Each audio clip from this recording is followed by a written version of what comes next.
Здравейте, приятели! Представям ви кокетен апартамент на висок втори жилищен етаж, който се намира зад фестивалния комплекс на град Варна. Близост до летния театър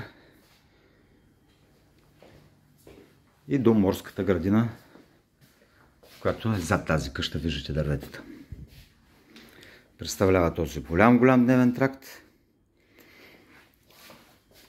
където сега е преместена спалнята. Тази спалня, където е преместен дивана.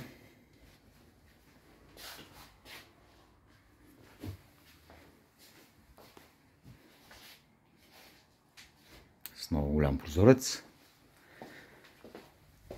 И баня и тоалет. Има опция за паркомясто в двора. Благодаря ви.